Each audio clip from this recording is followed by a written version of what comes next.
जय सीताराम, वंदे मातरम, भारत माता की जय। प्यारे देशवासियों, आज एक विषय को लेकर के यूट्यूब के माध्यम से हम आपसे मिलने के लिए आए हैं। विषय ये है, अभी हाल फिलहाल में कर्नाटका में विधानसभा का चुनाव संपन्न हुआ है और अभी कुर्सी खाली पड़ी है क्योंकि थोड़ा सा विधायक दल का नेता चुनने में वहाँ समय लग रहा है। आपको मालूम होगा कि इसके पहले भारतीय जनता पार्टी की वहाँ सरकार थी, लेकिन फिलहाल के लिए अभी कांग्रेस की सरकार वहाँ पूर्ण बहुमत से आ चुकी है। 2023 में कांग्रेस के समस्त विजयी विधायकों को सीताराम परिवार की तरफ से बहुत बहुत मंगल कामना, शुभकामना। मैं उम्मीद करता हूँ कि कर्नाटक के हित के लिए कांग्रेस 5 साल एक अच्छा नेता चुनेगी और कर्नाटक के भविष्य को लेकर के वो चिंतित भी थे और आगे भी चिंतित रहना चाहिए। तो कर्नाटका में कांग्रेस की पूर्ण बहुमत से सरकार बनी है, उनकी विजय हुई है, कांग्रेस जीत गई है, इसका मुझे दुख नहीं है। कांग्रेस जीती है, अच्छी बात है, कोई शिकायत भी नहीं है। कांग्रेस राष्ट्रीय पार्टी है, उसको जीतना भी चाहिए। कांग्रेस पुरानी पार्टी है, उसको जीतना भी चाहिए। परंतु मुझे थोड़ा सा दुख यदि है तो इस बात को लेकर के है कि यदि कांग्रेस की जगह बीजेपी जीत गई होती तो मुझे और अधिक खुशी होती। ये नहीं कि मैं किसी पार्टी के लेवल की बात कर रहा हूँ कि किस पार्टी से क्या तात्पर्य है। आप मेरी बात को पहले बड़े ध्यान से सुनिएगा। कांग्रेस और बीजेपी में अंतर क्या है। कर्नाटका में कांग्रेस जीती है तो वहाँ पाकिस्तान के नारे लगे हैं, पाकिस्तान जिंदाबाद के नारे लगे हैं। और यदि कर्नाटक में भारतीय जनता पार्टी की विजय होती तो वहाँ भारत माता जय के नारे लगते जी। ये अंतर है बीजेपी और कांग्रेस में, आप इस अंतर को समझिए। मुझे किसी पार्टी का विरोध नहीं है, ना मैं किसी पार्टी का प्रवक्ता हूँ, ना मैं किसी पार्टी के पक्ष में हूँ, लेकिन मैं इतना कहना चाहूँगा कि कर्नाटक में अभी जो वर्तमान में पूर्ण बहुमत से सरकार बनेगी, उसके जीतने के खुशी में पाकिस्तान जिंदाबाद के नारे लगाए जा रहे हैं। आप जरा अपने दिमाग से सोचिए, विचारिए कि ये कहाँ तक ठीक है।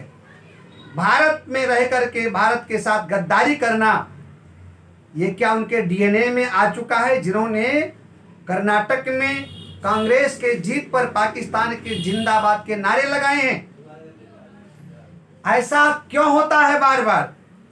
खासकर उन्हीं राज्यों में होता है जहां कांग्रेस की सत्ता होती है, जहां कांग्रेस जीतती है, जहां भारतीय जनता पार्टी जीतती है पूर्ण बहुमत से। वहां कभी आपने नहीं सुना होगा कि पाकिस्तान जिंदाबाद के नारे लगते हों।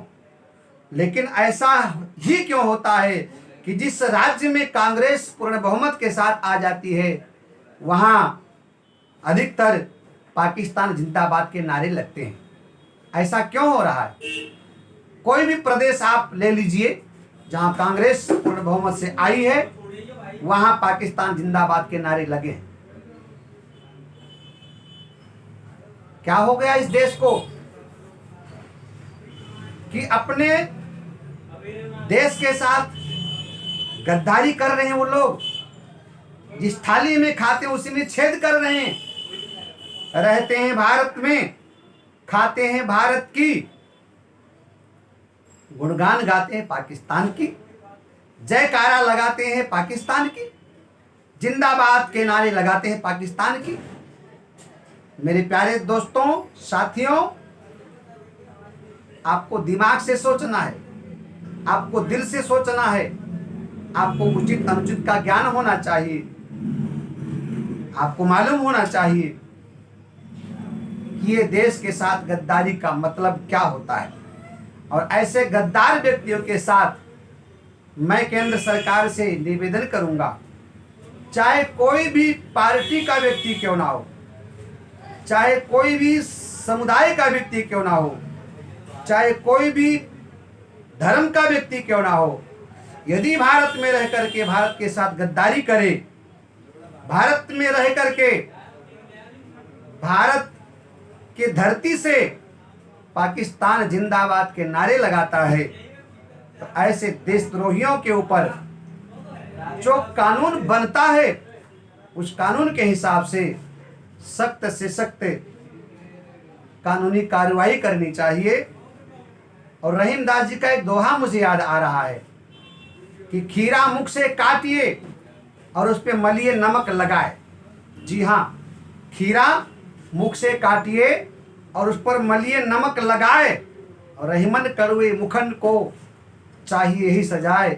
इन गद्दारों को, इन देशद्रोहियों को एक बार भारतीय संविधान के अनुसार, भारतीय कानून के अनुसार जो देशद्रोही को जो सजा मिलती है, वो सजा यदि मिल जाए तो आप भरोसा कीजिए इस भारतवर्ष में कोई दोबारा देशद्रोही का काम नहीं करेगा, कोई दोबारा गद्दारी भारत के साथ नहीं करेगा। जिस थाल में खाते हैं उसमें दोबारा छेद करने की कोशिश नहीं करेंगे।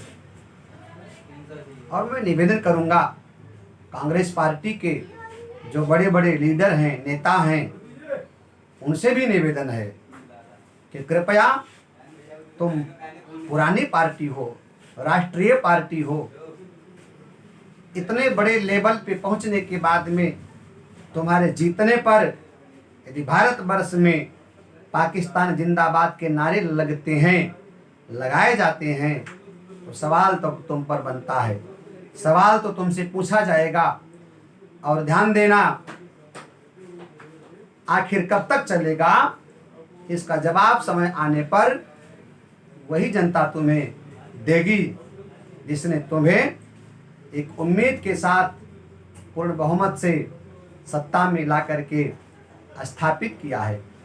मैं निवेदन करना चाहूँगा भारत के 125 करोड़ जनता के साथ, मैं उनसे प्रार्थना करना चाहूँगा, आने वाले चुनावों में आप ध्यान रखिएगा।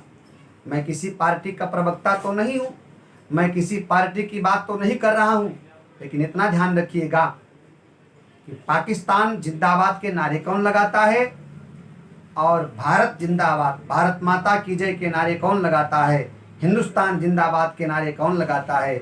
किसी पार्टी को वोट नहीं दीजिएगा जो हिंदुस्तान जिंदाबाद का नारा लगाता हो, जो हिंदुस्तान की बात करता हो, जो 125 करोड़ जनता को साथ में लेकर के चलने की बात करता हो, जो सबका साथ सबके विकास की बात करता हो। तो चाहे कोई भी पार्टी हो, ऐसे पार्टी को सत्ता पर तुम्हें बिठाना है। ध्यान देना, जो गद्दार हैं, जिनके डीएनए में गद्दारी भरा हुआ है, जो पाकिस्तान जिंदाबाद के नारे लगाते हैं, ऐसे पार्टी को, ऐसे देशद्रोहियों को आप अपने मताधिकार का समय आने पर प्रयोग करके और उनको मुंह तोड़ तुम्हें जवाब देना है। भारत का भविष्य वास्तव में सुरक्षित नहीं है। कारण क्या है कि भारत में कुछ ऐसे आस्तीन के सांप छुपे हुए हैं जिनको पहचान पाना बहुत मुश्किल है, और वो भारत के हो करके भारतीयता के ऊपर वो विश्वासघात करते हैं, देश में रह करके देशद्रोह का काम करते हैं। इसलिए आने वाले समय में चाहे लोकसभा का चुनाव हो, चाहे विधानसभा का चुनाव हो, 2024 में आपको भारत के भविष्य का निर्णय करना है। भारत में हिंदुस्तान जिंदाबाद के नारे लगने चाहिए या पाकिस्तान जिंदाबाद के नारे लगना चाहिए। 2024 में आप अपने वोट की ताकत से ये बता दीजिए कि भारत में केवल भारत की बात होगी, भारत में वही राज्य करेगा जो भारत की बात करेगा, भारत के सत्ता पर वही शासन करेगा जो 125 करोड़ देशवासियों की बात करता हो। भारत की सुरक्षा और भारत को सुरक्षित उसी हाथों में देना है और उसी हाथों में है जिस हाथों से भारत माता के जय के नारे लगाए जाते हैं, जहां हिंदुस्तान जिंदाबाद के नारे लगाए जाते हैं। 2024 में आपको भारत का भविष्य तय करना है। गलती से कहीं आपने गलत बटन दबा दिया तो हिंदुस्तान में फिर कहीं पाकिस्तान जिंदाबाद के नारे न लगें।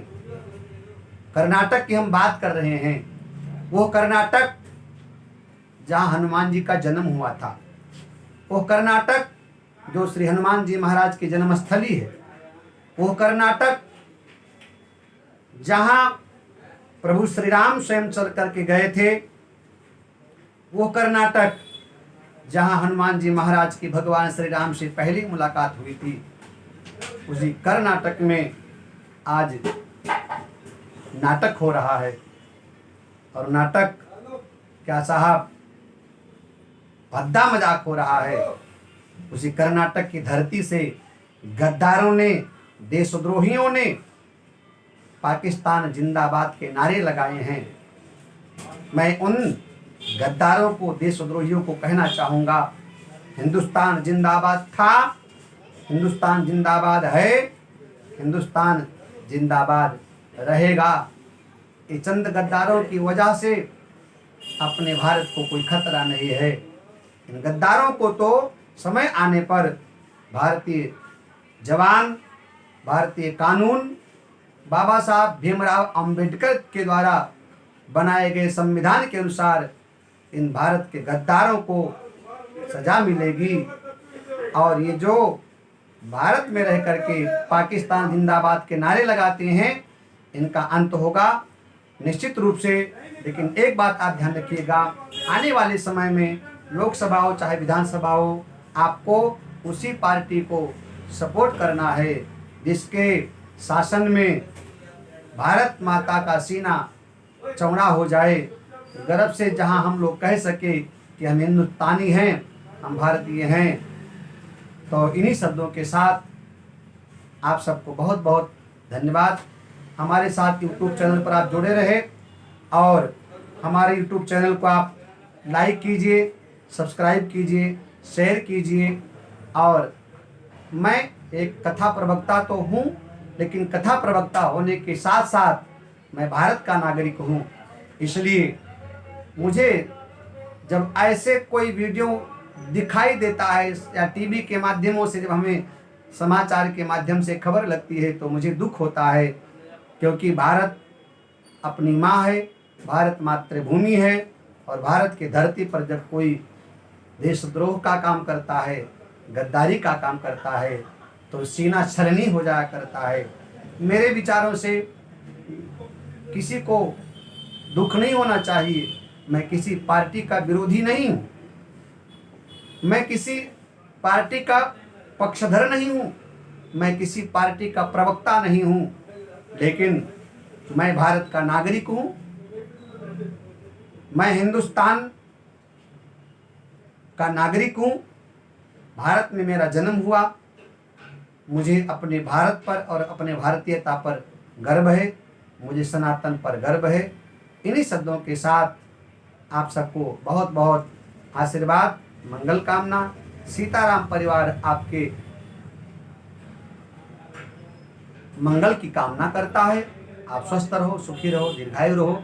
वीडियो हमारी अच्छी लगी हो तो कृपया शेयर कीजिए और लाइक कीजिए, कमेंट कीजिए। आपके शेयर करने से आपका कुछ लगेगा नहीं, लेकिन देश के प्रति आपका थोड़ा सा योगदान हो जाएगा। इसलिए सजग रहो, सचेत रहो, जागरूक रहो और अपनी संस्कृति पर आपको स्वाभिमान होना चाहिए, अभिमान होना चाहिए, गौरव होना चाहिए। इन्हीं शब्दों के साथ जय हिंद, भारत माता की जय, वंदे मातरम, जय श्री राम।